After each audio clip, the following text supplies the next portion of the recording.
Dave knows how.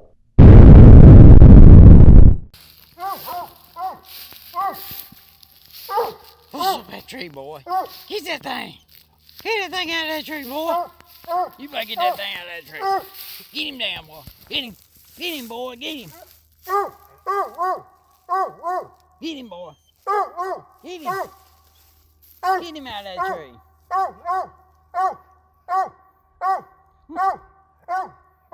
You crazy old thing. Welcome back to the channel. Let's get into it. We're going to make a monument for Coppa. Coppa passed away back in August 27th, 2025. We're going to make a monument for him out of 2x6 lumber. We're going to make this monument 24 inches wide inside dimensions, about 32 inches wide inside dimensions. We're measuring now to make sure we're pretty accurate and across corner to corner to make sure we're square.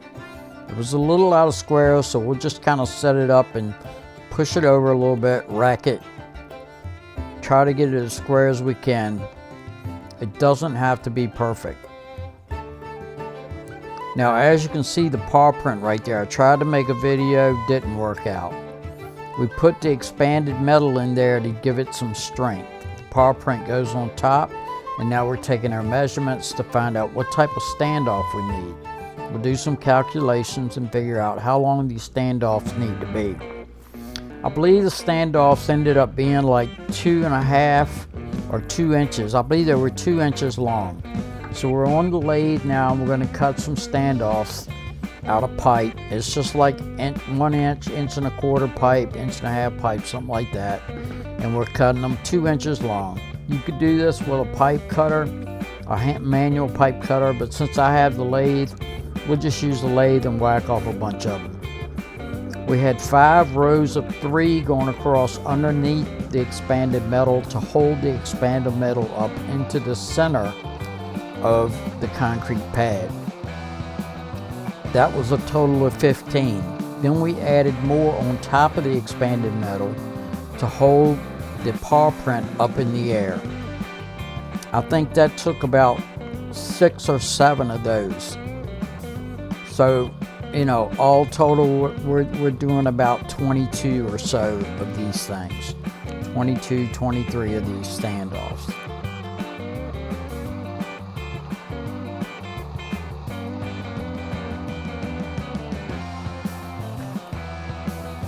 Once the standoffs are made, we're going to weld them to the bottom of the expanded metal, equally spaced out, rows of 3 and rows of 5 all the way down.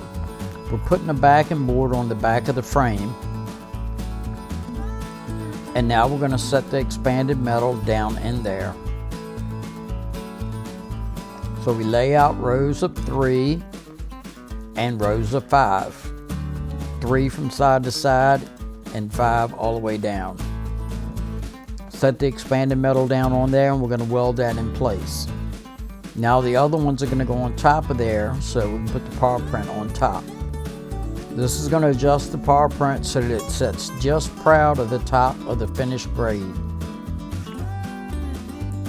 We draw the outline of the paw print so we know exactly where to weld our standoffs at.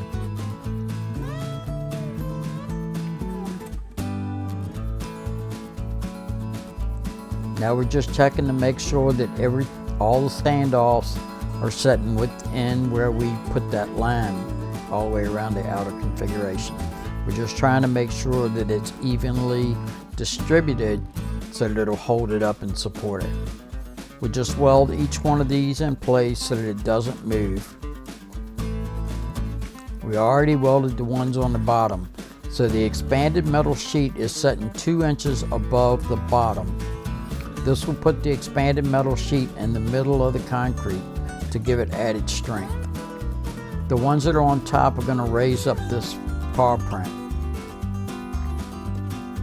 Now these pieces of wood that I'm putting in right here, this is to maintain a straight line from one side to the other. Our lettering is going to set on top of this straight line, and we're going to push the lettering down into the concrete to make the letter print. So we're spacing them out evenly. We're also going to add 2 across the top. One's going to go from side to side and one's going to go long ways, top to bottom. These 2 that are going to go at the top are going to be to mark the registration position of the paw print.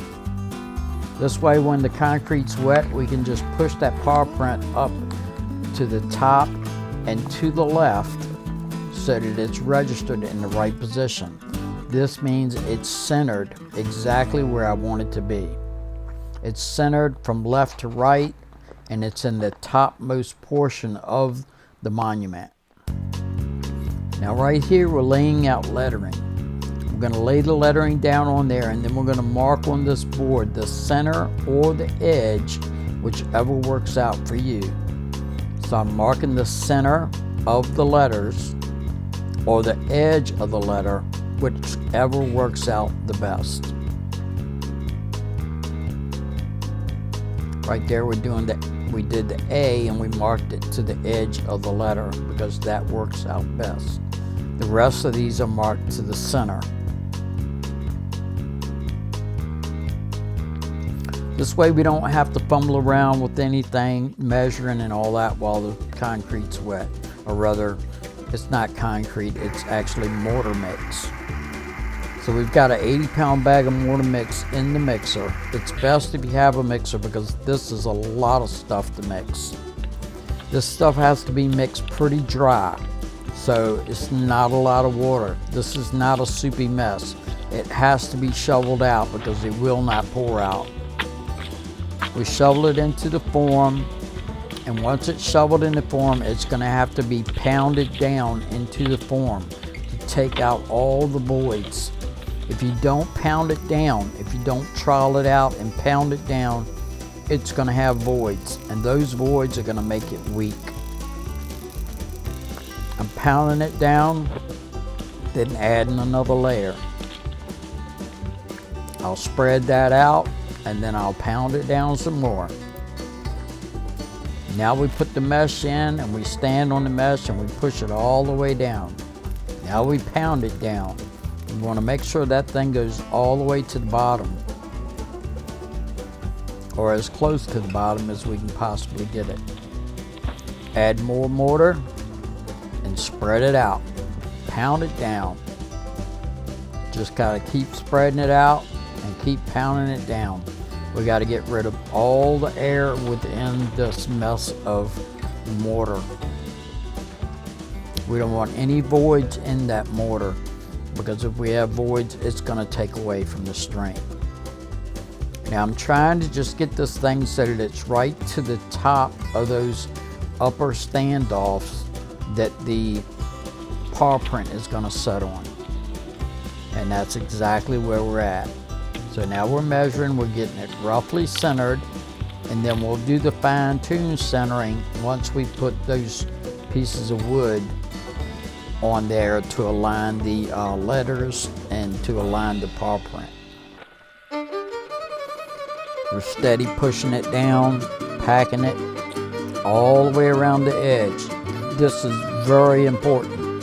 If you don't do this, you'll end up with big voids when you take the framework off the side of the form for this thing. We're going to pull that framework off, and you don't want to see a bunch of big voids in there and air pockets. So it's really important to pack it down in there good.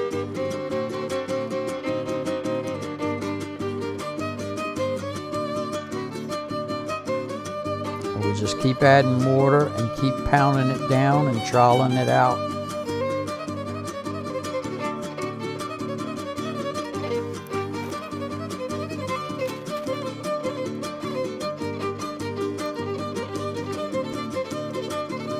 It's a lot of hurry, wait.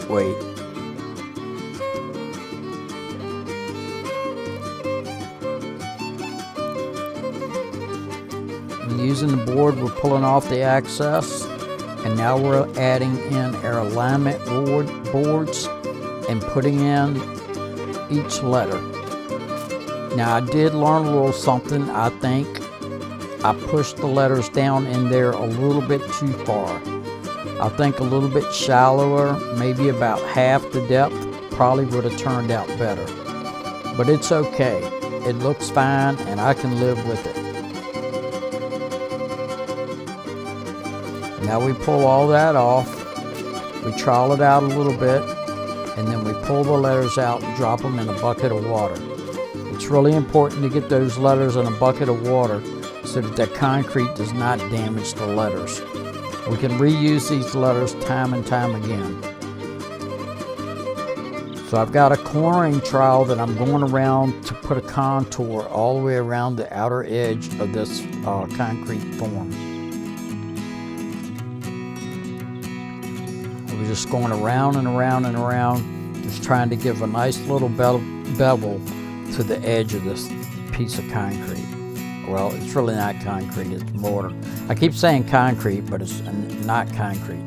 I didn't use concrete because I didn't want rock in it. I wanted just the sand in it. I didn't want the rock to show. I didn't want the rock to interfere with the lettering.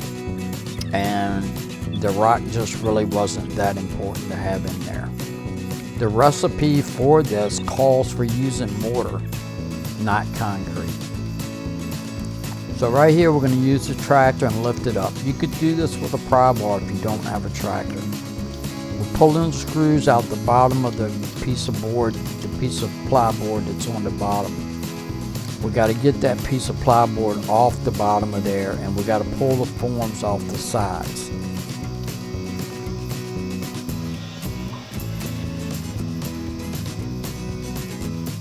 So we're just raising up each end and then finagling it around, putting some boards underneath it. Once we get the plyboard off from underneath, and this thing is set up now for 2 days. So after 2 days, we're doing this. This way the air can get to the bottom and it can further dry out. We'll let it set like this with no sides and pull the bottom off, and we'll let it set like this for another 2 or 3 days. You can see the sides don't have a lot of voids. It turned out actually pretty good. So all that pounding paid off. Now we're just trying to get it in position where we can get the forks from the tractor underneath it and move it. It's been setting now for a little less than a week, probably about 6 days. And now we're over here to Coppa's pen where he's been laid to rest. We put the grave right directly underneath where this thing's gonna go. Coppa used to like to lay down on this hillside underneath this tree. And so I thought this would be a proper place for him to be buried. He liked to shade underneath this tree, and he liked to get up underneath this tree and bark up the tree like he was hunting something. He was a working dog, and he was my friend. He got me through a lot. He was there for me after my mom died. He was there with me when my family wasn't there for me. He was more than family. He was something very special. I'm hoping that the people that end up in this house after I'm gone will respect the fact that I went through a lot to build this monument for him. And I'm hoping they will leave it there and it'll be there throughout eternity.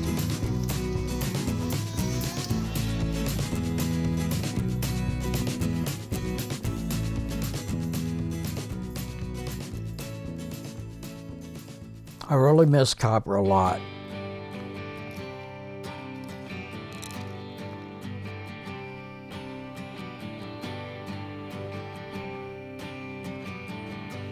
We'll let this settle now for, I don't know, a few weeks, maybe a few months, and then we'll see how it ends up. I'm hoping it'll be a little bit below grade so that we can just run the lawnmower straight over top of it and not have to worry about it interfering with the mower.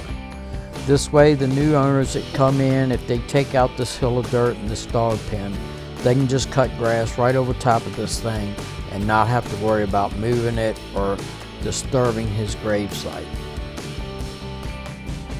I think Coppa deserved to have something because he did an awful lot for me. Like I said, he was there for me when my family wasn't. he was there for me when my mother passed.